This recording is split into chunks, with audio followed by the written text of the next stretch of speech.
Yo les invito ahora a los oyentes de la cadena SER a una entrevista que no es muy habitual. No es habitual que un empresario, que uno de los grandes empresarios españoles acepte una entrevista, venga a la radio a hablar cuando las cosas van bien. Es mucho más excepcional que lo acepte cuando las cosas van tan mal como acaban de escuchar. Pues está con nosotros Manuel Fernández de Sousa. Muy buenos días.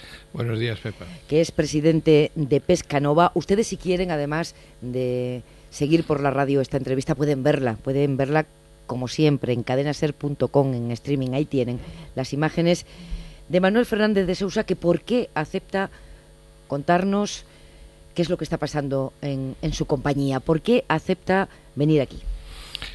Bueno, yo creo que el silencio no ha sido el mejor aliado, no ha sido un acierto.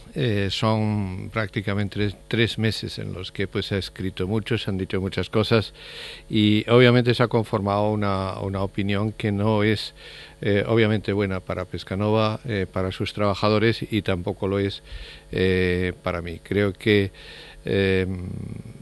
hay que contar las cosas. Creo que esto siempre nos cuesta a algunos hacerlo, sobre todo a nivel de empresa. Tienes que valorar si es el momento, si no lo es, si la prioridad, como había sido en este intervalo, pues era más ocuparse de que la empresa siguiera funcionando. En una situación de preconcurso, pues nosotros en estos 3 meses hemos seguido pagando todo lo que son todas nuestras nóminas, todas nuestras operaciones han seguido funcionando.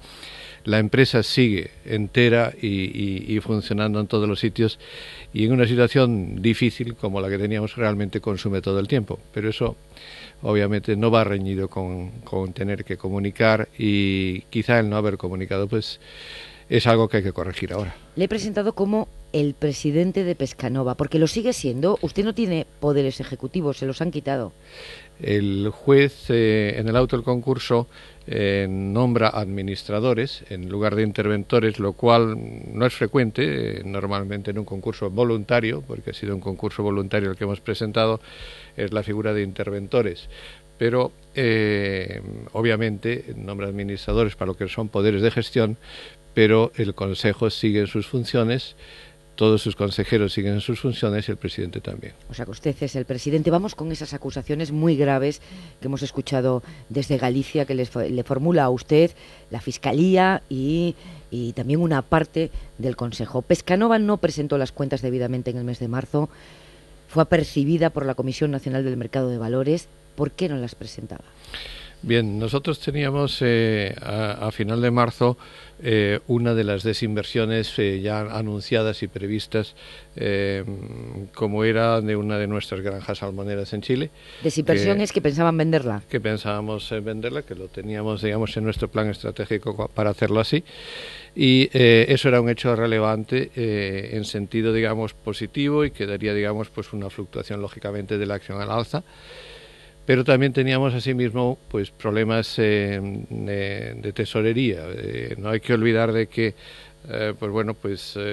Pescanova en los últimos años pues emprendió, pues como tantas otras empresas en España, en momentos donde la avidez de inversión pues era mayor, donde había más crédito, un plan de inversiones como el que nosotros hicimos. Nosotros nos expansionamos en acuacultura y hemos hecho el mayor proyecto del mundo en acuacultura. ¿Qué es eso exactamente, acuacultura? Lo que son piscifactorías, básicamente. Ya. La pesca salvaje, pues en los últimos 50 años prácticamente está estabilizada en sus descargas mundiales, de acuerdo con la FAO. El crecimiento es la acuacultura, ¿no? Y se endeudan para ese crecimiento. Y como casi todas las empresas españolas, pues obviamente con poco capital, los crecimientos se han abordado siempre con crédito. Nosotros somos una empresa que empezó en el año 60, yo me incorporé hace 37 años y bueno, en estos 37 años pues hemos crecido con muy poco capital y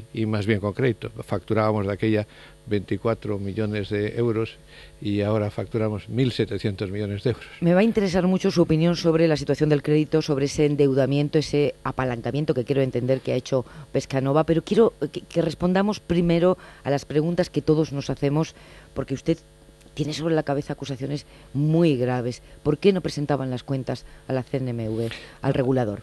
Cuando uno tiene un conocimiento de una posibilidad de déficit de tesorería y no tiene la solución para ello, lógicamente tiene que presentar una situación de renegociación de deuda, lo que es un preconcurso de acreedores, ¿no?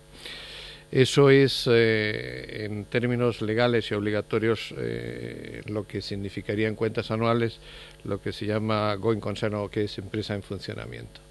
En este caso debe de formularlas de forma distinta, y de ahí que el Consejo del día 27 de febrero decida posponer la formulación de las cuentas por esta razón, hasta que una de las dos circunstancias, o bien la desinversión se produzca, o bien se presente el preconcurso como presentamos.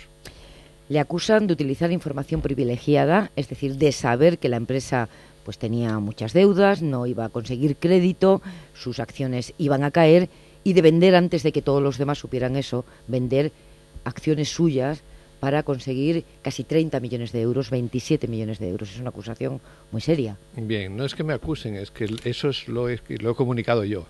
Por lo tanto, si me acuso yo mismo, puesto que... ¿Se acusa de utilizar información privilegiada? No, de haber vendido las acciones. Yo vendí una parte de mis acciones, lo que hace todo el mundo. Dice, bueno, ¿por qué vende uno acciones? ¿No? Pues uno vende acciones o bien porque no cree en la compañía, que no fue mi caso, y no fue mi caso porque si no las hubiera vendido todas, no seguiría siendo el mayor accionista de la compañía, y tampoco hubiera metido casi 10 millones de euros para apoyar el problema de tesorería que tenía la empresa. ¿Dónde están esos 27 millones de euros que consiguió usted? Bueno, en compromisos, digamos, de liquidez que yo tenía que atender, llamémosle créditos, y que estaba obligado a hacerlo, y por otro lado, pues en los 10 millones que metí dentro de la empresa en el mes de febrero para apoyarla en problemas de tesorería que teníamos en aquel momento. Usted responde por usted mismo, eso es lógico, pero llama la atención que ese movimiento de venta de acciones no solo lo hiciera el presidente de la compañía, sino un grupo de consejeros también. Sí, yo respondo, como usted dice, por mí mismo, ¿no? Y lo que sí le puedo decir es, si yo no hubiera creído en la compañía, yo no hubiera metido dinero en la compañía, y yo no hubiera conservado las acciones que conservo, que son las del primer accionista de la compañía. Soy el accionista que tiene mayor acciones en la compañía a pesar de eso. He vendido lo que no me quedó más remedio que vender, y aquello que consideré que podía ayudar en aquel momento, como de hecho ayudó a la empresa. Uno solamente vende de esa manera. Yo, al contrario, si tenía alguna información privilegiada, era de que la empresa iba mejor, y que la empresa, digamos, en los proyectos de acuacultura que nos habían llevado, digamos, a esta situación de endeudamiento, etcétera, iba muy bien. Tanto es así que los salmones desde entonces han subido prácticamente un 30%, el rodaballo ha subido entre el 50 y el 80% en 6 meses, y que el langostino ha subido prácticamente un 35%. Son los 3 proyectos más grandes de acuacultura que nosotros tenemos, y alguno el mayor del mundo. Difícilmente uno vende cuando sí que sabe esa información. Si vendes, porque no le queda más remedio. ¿Usted tenía información que no comunicó ni a accionistas ni al resto del Consejo sobre el agujero de la compañía, esos 3.000 y pico millones que nos contaba nuestra compañera Noelia Otero desde Galicia? Bueno, una de las cosas buenas precisamente de estar hoy aquí es poder decir las cosas, ¿no? Comunicarlas, que probablemente ha sido uno de los errores importantes en este intervalo. Por supuesto, no hay un agujero de 3.000 millones ni nada por el estilo, se están confundiendo cifras, no son así. Y lo que hay es lo contrario. Lo que hemos creado durante estos años ha sido valor para la empresa, lo que es valor para la empresa. Para que se dé una idea, y algo que fácilmente puede entender todo el mundo. Nuestra marca vale cero. Nuestros consumidores, que todos los días nos respaldan, y por eso es la marca líder en España y consumen nuestros productos, ¿considera que vale cero la marca? Pues la marca está en cero en nuestros libros.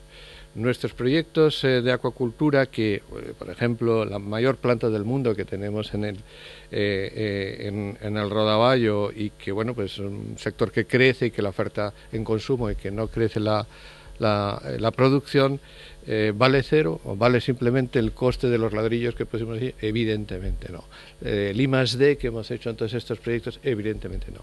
Pues en nuestros libros, al igual que los recursos pesqueros, las cuotas de pesca o los derechos que nosotros tenemos, están en cero. Crear valor de empresa realmente es un beneficio importante. Que solamente se materializa en el momento que uno lo vende, y curiosamente pues ahí es donde se pone de manifiesto, pero el valor sí se ha creado, el agujero no existe, y hoy el valor de Pescanova excede con mucho a lo que puede ser lo que en términos contables se llama su pasivo.